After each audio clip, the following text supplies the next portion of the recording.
అందరికీ నమస్కారం. మీరిప్పుడు వినబోతున్న కథ 'బాధ్యతలో హక్కు'. రచించిన వారు పూర్ణిమ పెమ్మరాజు. ఏమోనే, కూతురన్నా కొడుకన్నా ఒకటే, ఏం తేడా లేదు అంటారు.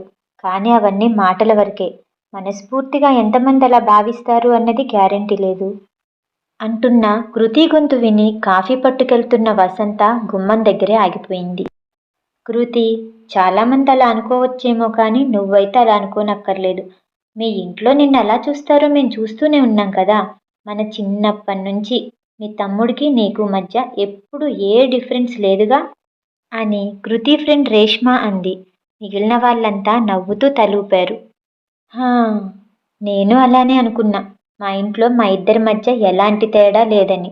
కానీ పెళ్ళయ్యాక తెలుస్తుంది ఆడపిల్లంటే ఎంతైనా పరాయిదే అన్న ఫీలింగ్ మా పేరెంట్స్కి ఉందని అని కొంచెం బాధగా వినిపిస్తున్న కృతి మాటలకి సానువులాగా నిలబడిపోయింది వసంత. ఏంటమ్మా, ఇక్కడే ఉండిపోయారే, ఏమైంది అంటూ వస్తున్న పనిపిల్ల యాదమ్మ పిలుపుకి తేరుకుంది వసంత.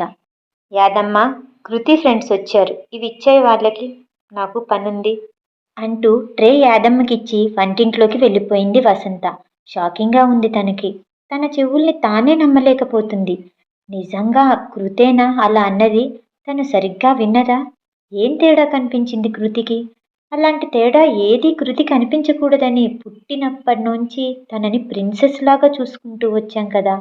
అయినా ఎందుకలా అనిపిస్తుంది? వసంతకి గతమంతా గుర్తుకొస్తుంది. అమ్మా, నేను అక్క కూడా బస్ ఎక్కి కాన్వెంట్కి వెళ్తామమ్మా, అన్నయ్యలతో పాటు స్కూల్ యూనిఫామ్ వేసుకొని అని షూస్ వేసుకుంటున్న అన్నల్ని చూసి ఆశగా అడిగింది 8 ఏళ్ల వసంత. చాలు చాలు, ఆడపిల్లల్ని కూడా మగపిల్లలతో సమానంగా కాన్వెంట్లకు పంపాలంటే మాటలా తల్లి? వాళ్ళిద్దరికే ఫీజు కట్టేసరికి మాకు దేవుళ్ళు కనపడుతున్నారు. అక్క చూడు, చక్కగా ఏం మాట్లాడకుండా వెళ్తుంది గవర్నమెంట్ స్కూల్కి. అయినా ఏం బడైతే ఏంటి చదువుకోవడానికి, నోరు మూసుకొని వెళ్ళు. అయితే అన్నలిద్దరిని కూడా మాతోనే బడికి పంపు, చదువుకోవడానికి ఏదైతే ఏమన్నావుగా. అయినా వాళ్ళతో మీకు పోలికేమిటే? వాళ్ళు మగపిల్లలు, చదువుకొని ఉద్యోగాలు చెయ్యాలి. మీరేం చేస్తారు? ఉద్యోగాలు చెయ్యాలా, రాజ్యాలు ఏమన్నా ఏలాలా? లలిత, చూస్తూ కూర్చున్నావే, కంచాలు పెట్టు అంటూ పెద్ద కూతురికి పురమాయించింది వసంత వాళ్ళ అమ్మ. నాకు వేడన్నం కావాలి, చద్దన్నం మజ్జిగ వద్దు అని మొరాయిస్తున్న వసంతని చూసి వాళ్ళ నానమ్మ, అబ్బబ్బబ్బబ్బబ్బా, దీనితో పెద్ద తలనొప్పి అయిపోయింది. అన్నిటికీ మగపిల్లలతో పోటీ ఏంటే నీకు? నోరు మూసుకొని అన్నం తిను, లేకపోతే మానే. నేను మీ అమ్మలాగా సాగదీస్తూ కూర్చోను. లలిత, ఆ అన్నలిద్దరికి వేడన్నం పెట్టి పెరిగి మీ ఇద్దరు చద్దన్నం తిని బయలుదేరండి అని అన్న నానమ్మ మాటలకి కిక్కురు మనకుండా కంచం దగ్గర కూర్చుంది వసంత. వసంత కొంచెం ఎదిగిన తరువాత, అక్క, అప్పుడే ఎందుకు పెళ్లి కుప్పుకున్నావు? ఇంకా చదివే పూర్తి కాకుండా. చూడు ఎంత మంచి మార్కులు వచ్చాయో నీకు. అది అన్నయ్య ఉన్నాడు, ఇంటర్ తప్పినా మళ్ళీ నానా తంటాలు పడి ఇంజనీరింగ్లో చేర్చారు. నీకు చాలా మంచి మార్కులు వచ్చాయక్క, సీట్ వస్తుంది మంచి కాలేజీలో, గట్టిగా అడుగు అని ఆవేశంగా అంటున్న 14 ఏళ్ల వసంతని జాలిగా చూసింది లలిత. నాదేముంది వసంత, మన ఆలోచనలకి విలువ కూడా ఇస్తారా? చిన్నప్పటి నుండి చూస్తూనే ఉన్నాంగా. మన చేతుల్లో ఏముందే? మంచి సంబంధం చేసుకోమన్నారుగా, ఇంకెందుకు ఇప్పుడు ఈ ఆలోచనలు? అయినా అడిగి లేదనిపించుకోవడం తప్ప చిన్నప్పటి నుంచి ఏదన్నా కోరుకున్నది దొరికిందా మనకి? ఆడపిల్లంటే బరువు, వీలైనంత ఈజీగా దించుకోవాలనుకుంటారు తల్లిదండ్రులు. ఆడపిల్ల పుట్టినప్పుడే పరాయిది అలా ముద్ర వేసేస్తారు. చూస్తూనే ఉన్నావుగా చిన్నప్పటి నుంచి. తినే తిండి దగ్గర నుంచి మనకి అన్నయ్యలకి ఎంత పెద్ద తేడా. వాళ్ళ దృష్టిలో మనకి పెళ్లి చేసి పంపిస్తే ఏడాదికి ఒకసారి వచ్చిపోయే చుట్టాలం, అంతే. అనవసరంగా గొడవ ఎందుకు చెప్పు? అరే, అలా ఎలా మాట్లాడతావక్క? మనం పరాయి వాళ్ళం ఎలా అవుతాం? ఈ ఇల్లు మనది కాదా? ఎలా అవుతుంది వసంత? అమ్మ వాళ్ళ దృష్టిలో మనం వేరే ఇంటి వాళ్ళం, వాళ్ళని తప్పు పట్టక్కర్లేదు. లోకరీతి ఇది. అమ్మాయి అంటేనే ఆడపిల్ల, ఇక్కడ పిల్ల కాదు అని నానమ్మ ఎన్నిసార్లు అంది, నువ్వు విన్నావుగా. వాళ్ళ ఆలోచన ఇంకంతే. ఎందుకు చెప్పు గొడవ పెట్టుకొని, మనం బాధపడి వాళ్ళని బాధ పెట్టి. అక్క, నువ్వైతే ఏమైనా అను, నేను అలా ఒప్పుకోను. సరే, ఒప్పుకోకు. రేపు నీకు పెళ్ళై పిల్లలు పుట్టాక నువ్వన్నట్టే పెంచి చూపించు వసంత. లలిత సరదాగానే అన్న ఆ మాటలు ముద్రపడిపోయాయి వసంత మనసులో. వసంతకిప్పుడు 9వ నెల. భారంగా కనిపిస్తుంది. వసంత, ఇది చెప్పు. నీకేదన్నా గిఫ్ట్ ఇవ్వాలనుంది. ఏమివ్వాలో తెలియట్లేదు. అందుకే నిన్ను అడిగేస్తున్నా. నువ్వు అడిగితే ఏది కావాలంటే అది తెచ్చిస్తాను. ప్రేమగా చూస్తూ అడిగాడు రమేష్. నాకా? నాకేం కావాలండి? అడగకుండానే అన్నీ అమర్చే భర్త, అర్థం చేసుకునే అత్తగారిల్లు రెండూ దేవుడే ఇచ్చాడు. అయినా ఏంటో ఈ గిఫ్ట్ ఇవ్వాలని కోరికేంటండి ఇప్పుడు? వసంత, నువ్వు నాకు ఎంత అమూల్యమైన గిఫ్ట్ ఇవ్వబోతున్నావు. నేనేమిచ్చినా దాని ముందు తక్కువే. అయినా సరే ఏదన్నా ఇవ్వాలనిపిస్తుంది.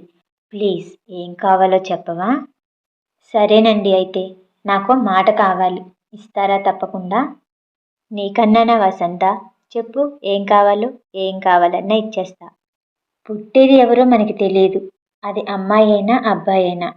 ఒకవేళ అమ్మాయి పుడితే ఏ రకంగానూ తక్కువ కాకుండా చూసుకోవాలి. ఆ మాట ఇవ్వండి చాలు. ఇదేం మాట వసు?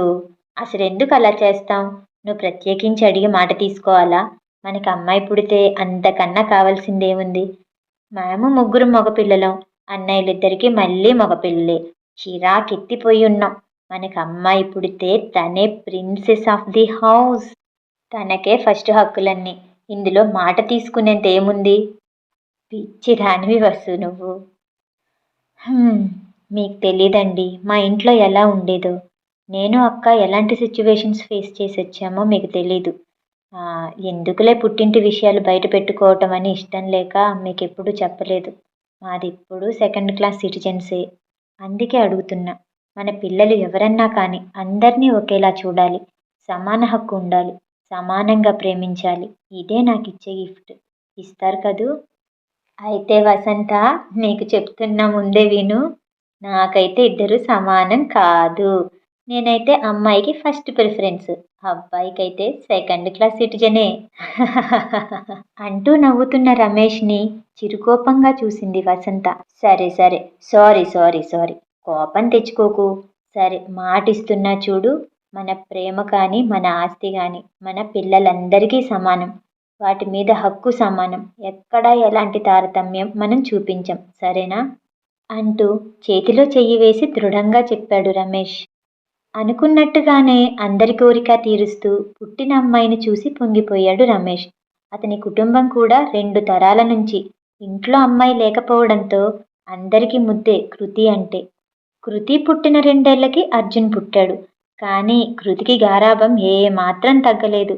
రమేష్ ముందన్నట్టుగానే కూతురి తర్వాతే ఎవరన్నా ప్రిన్సెస్ లానే చూసుకున్నాడు. తను ఏం చదువుకుంటానంటే అదే, ఎక్కడ చదువుతాను అంటే అక్కడే. ఎన్ని మంచి సంబంధాలొచ్చినా కూడా తన చదువు పూర్తి అయ్యే వరకు పెళ్లికి తను గ్రీన్ సిగ్నల్ ఇచ్చాకే నచ్చిన అబ్బాయిని ఇచ్చి పెళ్లి చేశారు. ఇప్పటినుంచే ఎందుకు ఈ వీలునామాలు అని అందరూ చెప్తున్నా కూడా వినకుండా తన తదనంతరం ఆస్తిపాస్తులన్నీ ఇద్దరు పిల్లలకి సమానంగా రావాలని రిజిస్టర్ కూడా చేయించారు. తాను నిర్లక్ష్యం చెయ్యబడ్డానని కూతురు కలలో కూడా అనుకోకూడదనే ఇంత కష్టపడ్డారు. అయినా కృతికి ఎందుకు అలా అనిపిస్తుంది? ఇది రమేష్ వింటే తట్టుకోగలడా అని ఆలోచించి తలనొప్పి వచ్చేసి రూంలోకి వెళ్ళి తలుపేసుకుని పడుకుంది వసంత. అమ్మా, అమ్మా, ఈ టైంలో పడుకున్నావేంటి? ఏం లేదు కృతి, తలనొప్పిగా ఉందని పడుకున్నాను. ఇంతలో నిద్ర పట్టేసింది. ఏం కావాలో చెప్పు. ఇందాకటి వరకు బాగానే ఉన్నావుగా అమ్మా, ఇంతలో ఏమైంది? ఏమో లేవే, వచ్చింది నొప్పి అంతే. నాకు తెలుసులే అమ్మా. నేనన్న మాటలు నువ్వు విన్నావు. దానివల్ల డిస్టర్బ్ అయ్యావు. ఆ మాటే చెప్పచ్చుగా. అమ్మా, నేనేం చెప్తున్నానో పూర్తిగా వినాలి కదా. మధ్యలోనే వెళ్ళిపోయావు. పిచ్చి అమ్మ అని నవ్వుతూ అంటున్న కృతిని చూసి కోపం వచ్చింది వసంతకి. ఆహా, నేను వినాలనే మాట్లాడావా ఆ మాటలన్నీ? ఎందుకు? ఎప్పుడైనా నీకేదన్నా తక్కువ చేశామా కృతి? ఇందాకటి నుంచి ఎంత ఆలోచించినా నాకు గుర్తు రావట్లేదు మా తప్పేంటో. మీ ఇద్దరికీ ఏదన్నా సమానంగా ఇవ్వాలనే మా తపన. అలానే ఇచ్చామని అనుకున్నాం. అయినా నీకు ఏదో తక్కువ అయినట్టు అనిపిస్తుంది. నాకు తట్టుకోవడం కష్టంగా ఉంది. ఆగమ్మా! ఎందుకంత బాధపడతావు? నాకు తక్కువ చేశారని నేనెప్పుడన్నా అన్నానా? నిజానికి ఇద్దరిలోకి నాకే ఎక్కువ చేశారు. ఏ డిమాండ్ అయినా చిన్నప్పటి నుంచి ముందు నాదే తీర్చారు. ఎలా అంటానలా? మరి ఏ విషయం గురించే నువ్వనేది? నువ్వన్నదేంటి చెప్పు? పెళ్ళైనా, ఫంక్షన్ అయినా, ఏ పండగైనా ముందు నీకు చెప్పాకే తమ్ముడికి ఫోన్ చేసి చెప్తాను. ఈ ఇల్లు, మా మిగిలిన ఆస్తులు అన్నీ మీ ఇద్దరికీ సమానంగా రాసేశాం. ఎక్కడా నీ హక్కుకి భంగం కలుగుతుందో అని చెప్పుకుంటూ వెళ్తున్న వసంత చెయ్యి పట్టుకొని ఆపింది కృతి. అవునమ్మా, నువ్వన్నది నిజమే. నాకు అన్నిట్లో సమాన హక్కు ఇచ్చారు. మరి బాధ్యతల్లో హక్కు ఇవ్వనవసరం లేదా? అన్ని రకాలుగా కొడుకు, కూతురు సమానమని మీరనుకున్నప్పుడు మీకేదన్నా అవసరం వస్తే నన్నెందుకు పక్కకు పెడుతున్నారు? ఇదెప్పటినుంచో అడగాలనుకుంటున్నా. కానీ మీరు బాధపడతారని అడగలేకపోయా. కానీ నాకిది కరెక్ట్ అనిపించట్లేదమ్మా. అందుకే నువ్వక్కడున్నావని చూశాకే అలా అన్నాను. ఏంటి కృతి? ఏంటి నీ బాధ? నాకు చెప్పడానికి అడ్డేంటి? అయితే చెప్తా విను. 2 ఏళ్ల క్రితం నాన్నకి హార్ట్ ఆపరేషన్ అయింది. నేను చెప్పానా మనీ సర్దుతాను అని? మీరేమన్నారు? మా దగ్గర ఉంది, అక్కర్లేదన్నారు. కానీ తమ్ముణ్ణడిగి తీసుకున్నారు, అవునా? లాస్ట్ ఇయర్ నువ్వు పడిపోయావు. 4 నెలలు రెస్ట్ అంటే నేను ఎంత బతిమాలాను నా దగ్గరకొచ్చి ఉండమని. కాదని తమ్ముడి దగ్గరికి వెళ్ళారు. చంటి పిల్లలతో ఉంది పాపం నీ కోడలు. ఆ అమ్మాయికి ప్రాబ్లం అవ్వదా? నా పిల్లలంటే పెద్దవాళ్ళయ్యారు. నా దగ్గరికి రావడానికి మీకేంటి ప్రాబ్లం? ఇలాంటివి చాలాసార్లే జరిగాయి. నాకవసరమైనప్పుడు నా హక్కుగా మిమ్మల్ని ఎన్నిసార్లు పిలిచాను. మీకు అవసరం ఉన్నప్పుడు నేను చూసుకుంటా అంటే ఎందుకు ఒప్పుకోరు? నా ఇల్లు మీకు పరాయిదయిందా? నాకర్థమైందేంటంటే అమ్మా, మీరు నమ్మింది మనస్ఫూర్తిగా ఆచరించడం లేదు. ఇద్దరూ సమానం అంటే అన్నీ సమానంగా ఇవ్వాలి. మీ సుఖంలోనే కాదు, కష్టంలో కూడా నాకు భాగం కావాలి. హక్కులతో పాటు బాధ్యతలు కూడా అప్పచెప్పాలి. లేదంటే నాకిప్పుడు మీరు నన్ను పరాయిగా చూస్తున్నారు అనిపిస్తుంది. అంతే అమ్మా. అమ్మాయిలకి అన్నిట్లో సమాన హక్కు కావాలి. అలానే బాధ్యతల్లో కూడా సమాన హక్కు కావాలి. ఇందాక నా ఫ్రెండ్స్‌కైనా అదే చెప్పాను. ఇదంతా నువ్వు నాన్నకి చెప్తే సరే. లేకపోతే నేనే చెప్తాను. బాధ్యతల్లో నాకు హక్కు ఇస్తున్నారా లేదా అని గట్టిగా అడుగుతాను. నెమ్మదిగానే చెప్పినా చాలా స్పష్టంగా చెప్పింది కృతి. అమ్మా కృతి, ఇంకెప్పుడు ఇలా జరగదు తల్లి. తెలియకుండానే నిన్ను బాధపెట్టినందుకు సారీ అమ్మా. కానీ ఒక్కటి మాత్రం చెప్పాలి. నా బంగారు తల్లివి. అందరూ ఆస్తుల్లో హక్కు అడుగుతారు. కానీ బాధ్యతల్లో హక్కు అడుగుతున్నది నువ్వే.